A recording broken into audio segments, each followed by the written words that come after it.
అందరూ నమస్కారం. ఇవాళ మనతో పాటు ఐకాన్ ఆస్ట్రాలజర్ గట్టుబోలు సురేష్ బాబు గారు ఉన్నారు. గురుగారితో మాట్లాడదాం. గురుగారు నమస్కారం. జై శ్రీమన్నారాయణ. గురుగారు, ఈసారి సుబ్రహ్మణ్య షష్ఠి ఎప్పుడు వచ్చింది? ఆ రోజు అసలు పూజా విధానం ఎలా ఉండాలి? దీని విశిష్టత ఏంటి? అలాగే చాలామందికి కొంతమంది నాగదోషం ఉంటుంది, కాలసర్ప దోషం ఉంటుంది. మరి అటువంటి వారికి ఆ దోషాలన్నీ పోవడానికి ఏదన్నా పరిష్కార మార్గం ఉంటే తెలియజేయండి. అలాగే రోజు సుబ్రహ్మణ్య స్వామికి స్పెషల్ కాబట్టి ఆ దేవుని అనుగ్రహం కోసం కొన్ని రకాల దోషాలు పోవడానికి కోసం ఒక అద్భుతమైన పరిష్కార మార్గాలు కూడా మాకు తెలియజేయండి. సుబ్రహ్మణ్య షష్ఠి అనేది 2024 డిసెంబర్ మాసంలోనే వస్తుంది. డిసెంబర్ 7వ తారీఖున చేసుకోవడం జరుగుతుంది. అంటే మామూలుగా ఏంటంటే 6వ తారీఖే వస్తుంది షష్ఠి. కాకపోతే సూర్యోదయానికి మనము సుబ్రహ్మణ్య షష్ఠి కాబట్టి అంటే కామన్గా ఏంటంటే సుబ్రహ్మణ్య షష్ఠి అంటే సుబ్రహ్మణ్య స్వామి వారి యొక్క జయంతి అని కూడా జరుపుకుంటారు. అతని పుట్టినరోజు కాబట్టి జయంతి ద్వారా కానీ జరుపుకున్నది ఉంది. కాకపోతే సుబ్రహ్మణ్య షష్ఠి అనేది మామూలుగా సైంటిఫిక్ కాదు, మామూలుగా శాస్త్రాల ప్రకారంగా అయితే పుట్టినరోజులు ఏ రోజైతే ఉంటుందో ఆ రోజే జరుపుకోవాలి. కానీ మన మహానుభావులు ఏం చేస్తారంటే చాలామందికి ఎక్కువగా జ్ఞానం ఉంటుంది కాబట్టి వాళ్ళందరూ కూడా ఇది ఒక పండగ వాతావరణం అని ఇది ఆ రోజున ఏదో కొంపలు మునిగిపోతే యోగాలు యాజ్ఞాలు చేయడం ద్వారా ఏదో జరిగిపోద్దని చెప్పేసి అని ఒకటి క్రియేట్ చేస్తారు. ఆ క్రియేటివిటీకి భిన్నంగా మనం చెప్పామనుకో మన వీడియోస్ అందరికీ కూడా డిఫరెంట్గా ఉంటుంది. ఏంటి ఈ గురువు గారు ఒకటే వేరే డేట్ చెప్పారు అని చెప్పేసి అని. అందుకని ఏంటంటే మనకి సుబ్రహ్మణ్య షష్ఠి అనేది 6వ తారీఖే ఉంది. కామన్గా అయితే 6వ తారీఖే వస్తుంది. ఆ రోజే బర్త్డే చేయాలి అతనిది. సుబ్రహ్మణ్య షష్ఠి అంటే 6వ తారీఖే చేసుకోవాలి. దానికి ఏంటంటే మనం ఏదో నియమాలు ఉండేసి, మనం ఏదో నిష్టలు ఉండేసి, మనం ఏదో ఎట్లా అంటే దాన్ని ఏమంటారు పంచి పరమాన్నాలు వండేసుకొని నైవేద్యం పెట్టి తినాలి, అది కాదు సుబ్రహ్మణ్య షష్ఠి అంతే. సుబ్రహ్మణ్య షష్ఠి అంటే ప్రతి వారికి మన ఇంట్లో మన కొడుకులకు కావచ్చు, కూతులకు కావచ్చు, మన పేరెంట్స్కి కావచ్చు, మనకైనా కావచ్చు, ఎలా అయితే బర్త్డేస్ వస్తాయో, ఎలా అయితే సెలబ్రేట్ చేసుకుంటామో అలానే చేసుకోవాలి. మనం బర్త్డే చేసుకునేప్పుడు ఏంటంటే డేట్లు చూస్తాం. ఇది కాలక్రమేణా ఇప్పుడు వచ్చిన డేట్ ప్రకారంగా మనది ఇంగ్లీష్ రాజ్యం కదా, ఇండియా అంటే ఇంగ్లీష్ రాజ్యం. అందుకని కాలక్రమం ఇప్పుడు ఏంటంటే డేట్లు బట్టి మనం బర్త్డేలు చేసుకుంటాం. అయితే అప్పుడు దేవుళ్ళు కాబట్టి నక్షత్రాలు తిథులు గుర్తుపెట్టుకుంటారు. ఆ తిథి ఏ రోజైతే మనకు వస్తుందో ఆ రోజు చేసుకోవాలి. సూర్యోదయానికి వచ్చినటువంటి తిథిని అనుకునేదే సంక్రాంతి అయితే అది సూర్యమానం ప్రకారం వచ్చేది కాబట్టి అది చేస్తారు.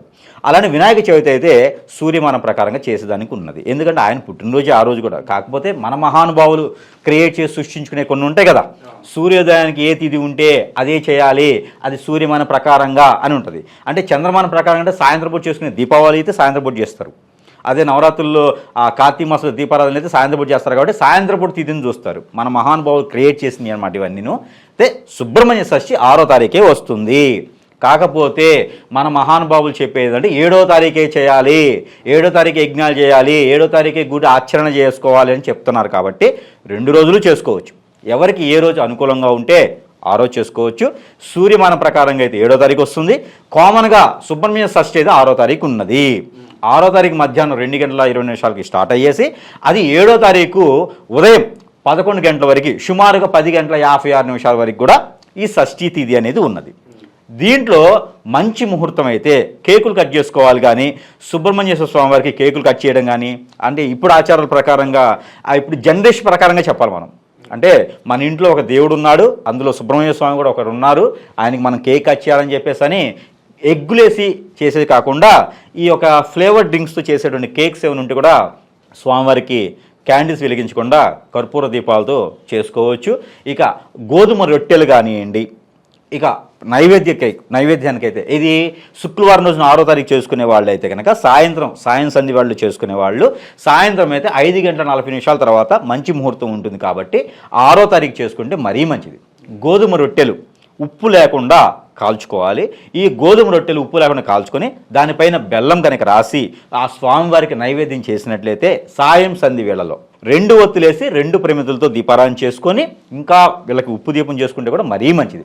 ఎవరికైనా ఇంట్లో పెళ్ళి కానటువంటి స్త్రీ పురుషులున్నా, ఎక్కువ ఏజ్ వచ్చి పెళ్ళి కాలేదన్నా, ఏదైనా ఆర్థిక సమస్యలతో కొట్టిమిట్లాడుతున్నా, ఏవైనా పనులు ముందుకు వెళ్ళకపోతున్నా, అలానే విదేశయానానికి ఈ యొక్క భగవానుడు ఎవరైతే ఈ యొక్క సుబ్రహ్మణ్య స్వామి ఉన్నారో విదేశయానానికి బాగా పనిచేస్తారు. విదేశయానానికి బాగా ఇతను కోరికలు తీరుస్తాడు అన్నమాట విదేశాలకు వెళ్ళడం అంటే. అందుకని విదేశాలకు ఎవరైనా వెళ్ళే వాళ్ళు ఉంటే ఈ మేర ప్రయత్నం చేయొచ్చు. ఎవరైనా తక్కువ బుద్ధి మందబుద్ధితో ఉంటారు, వీళ్ళందరూ కూడా చదువు తక్కువగా ఉండేటువంటి వాళ్ళు కూడా ఈ యొక్క నైవేద్యం సమర్పించుకొని స్వామివారికి ఎప్పుడు 6వ తారీఖు చేసుకునే పని అయితే కనుక చేసుకుంటే వీళ్ళకి విదేశానికే ఆర్థిక స్థితిగతులు ఉన్నా కూడా తొలగిపోతుంది. ఇంట్లో ఏదైనా నెగిటివిటీ ఉన్నా కూడా ఆ స్వామివారికి వంచేటువంటి నైవేద్య వారు అని ఉంటుంది.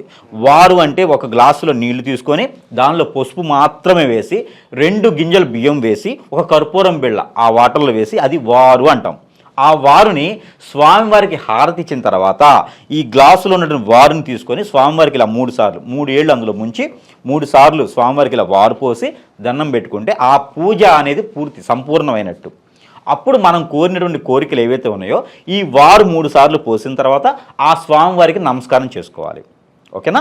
ఇప్పుడు మనకి ఆ కోరిన కోరికలు తీర్చేందుకు వారు అనేది ఒక వడ్డన లాంటిది అనమాట స్వామివారికి. అంటే ఆ కోరిక నెరవేర్చాలి అని చెప్పి స్వామివారిని ఆ కోరిక నెరవేరాలి. ఇలా 3 సార్లు పోసుకొని నమస్కారం చేసుకొని దండం పెట్టుకొని స్వామివారికి ఏదైతే మనకి కావాలనుకుంటామో మనకి గోల్స్ ఉంటాయో అంటే పెద్ద పెద్ద గోల్స్ కాకుండా జెన్యూన్గా మీరు ఏం చేయాలనుకుంటారో అది నెరవేరేందుకు ఆస్కారం ఎక్కువగా ఉంటుంది.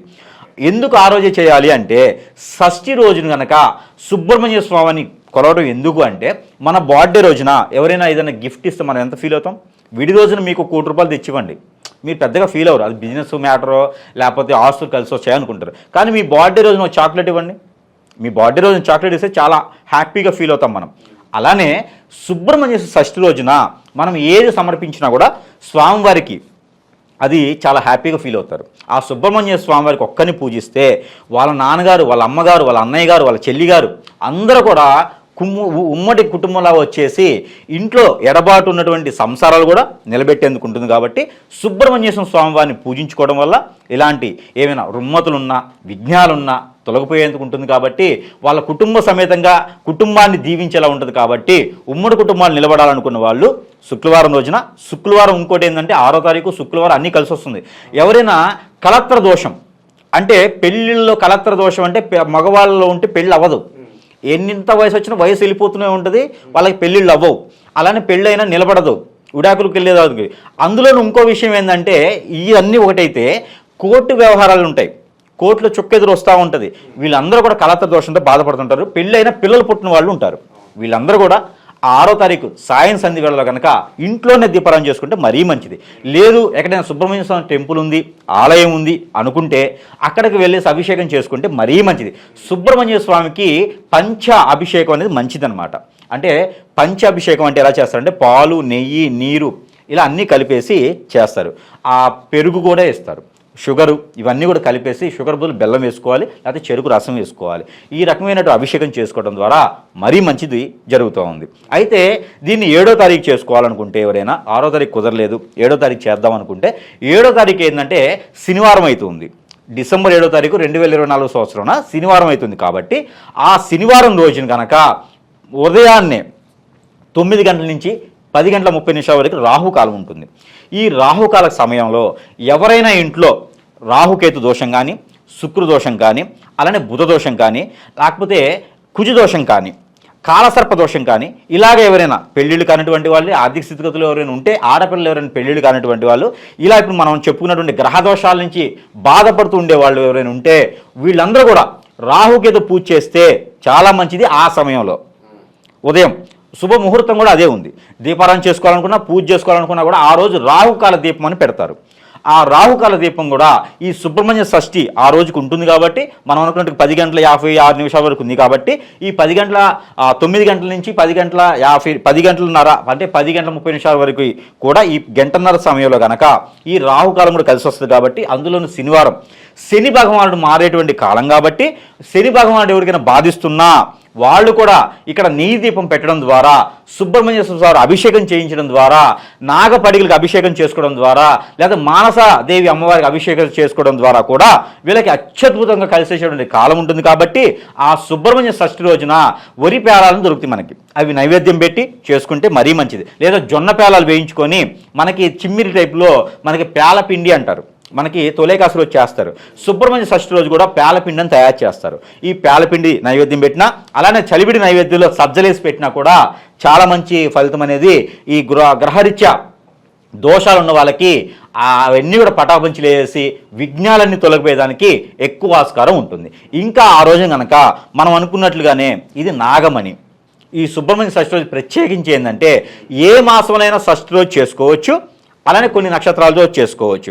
అలానే మనం అనుకున్నటువంటి దోషాలు, గ్రహరీత్యా ఉన్నటువంటి దోషాలు ఏవైతే ఉన్నాయో ఈ దోషాలన్నిటికి కూడా ఆ రోజు కనుక పటాపంచలు అయ్యేదానికి ఈ యొక్క నాగమణి అనేది కనుక ఆ సుబ్రహ్మణ్య స్వామి వారి పాదాల వద్ద ఉంచేసి, ఆ సుబ్రహ్మణ్య స్వామి పాదాల వద్ద ఉంచినటువంటి నాగమణిని తీసుకెళ్ళి ఒక ఎర్రని క్లాత్లో పెట్టేసి ఇంటి గుమ్మానికి కట్టుకుంటే ఆ ఇంట్లో అంతా కూడా శుభం జరిగేదానికి ఆస్కారం ఎక్కువగా ఉంది.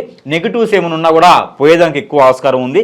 అలానే గ్రహరీత్యా ఏదైనా దోషాలు ఉంటే కూడా ఈ నాగమణిని స్వామివారి దగ్గర పెట్టిని తీసుకొని మనం 7 టైమ్స్ కనుక మన చుట్టూతా క్లాక్ వైజ్గా ఇలాగా దిష్టి తీసుకున్నట్టయితే కనుక వాళ్ళలో ఉన్నటువంటి రుమ్మతలు ఏదున్నా వీటి వల్ల పటాపంచలేదానికి ఆస్కారం ఉంటుంది. కాబట్టి ఈ మేర నాగమణి అని ఎక్కడైనా పూజా స్టోర్లో దొరుకుతుంది, మీకు మన దగ్గర కూడా అవైలబుల్ ఉంటుంది.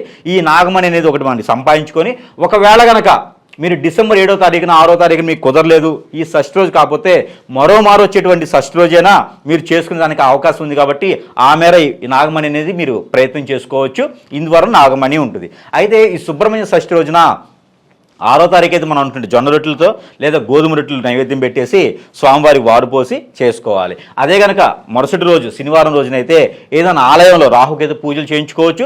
ఏదైనా నైవేద్యం అయితే పేలపిండి అని పెడతారనమాట. ఈ పేలపిండి నైవేద్యం పెట్టినట్టయితే శుభం జరుగుతుందని చెప్పేసి మా పెద్దలు చెప్పడం జరుగుతూ ఉంది. మా గురువు గారు కూడా అదే చెప్పడం జరుగుతూ ఉంది. కొన్ని వేదాల్లో కూడా ఇదే చెప్పడం జరుగుతుంది. కాబట్టి ఈ మేర ప్రయత్నం చేసి ఆ సుబ్రహ్మణ్యేశ్వర స్వామి వారి యొక్క కృపా కటాక్ష వీక్షణాలన్నీ కూడా ఈ యొక్క మన మానవాళి మీద ఉండాలని నేను కోరుకుంటూ, వీళ్ళందరూ కూడా గ్రహరీత్యా దోషాలు ఉన్న ప్రతి ఒక్కరు కూడా ఏమి చేయలేకపోయినా మనం చెప్పిన వాటిల్లో 2 ఒత్తులేసి ఆవు నెయ్యితో గనక దీపారాధన చేసినా కూడా ఆ స్వామివారి యొక్క కృపా కటాక్ష వీక్షణాలన్నీ కూడా ఈ అందరి మీద ఉంటాయని నేను కోరుకుంటా ఉన్నాను. అందరూ కూడా గ్రహరీత్యా దోషాలు ఎవరైనా ఉంటే కూడా సుబ్రహ్మణ్య స్వామికి అభిషేకం చేసినా, అర్చన చేసినా, గోత్రనామాలు చెప్పినా, లేదా దర్శనం చేసుకొని నారికేళాలు 5 సమర్పించుకున్నా కూడా, పంచభూతాల సాక్షిగా నారికేళాలు 5 సమర్పిస్తే కూడా ఆ ఒక ప్రతిఫలం ఉంటుంది. కాబట్టి తద్వారా అందరూ కూడా ఈ ప్రయత్నం చేసేసి అందరూ కూడా సుఖశాంతులతో ఉండాలని నేను కోరుకుంటా ఉన్నాను. జై శ్రీమన్నారాయణ. సుబ్రహ్మణ్య షష్ఠి గురించి ఎన్నో విషయాలు తెలియజేశారు. అలాగే వివిధ రకాల గ్రహ దోషాలు ఉన్న వారికి అద్భుత పరిష్కార మార్గం కూడా తెలియజేశారు గురుగారు. ధన్యవాదాలు.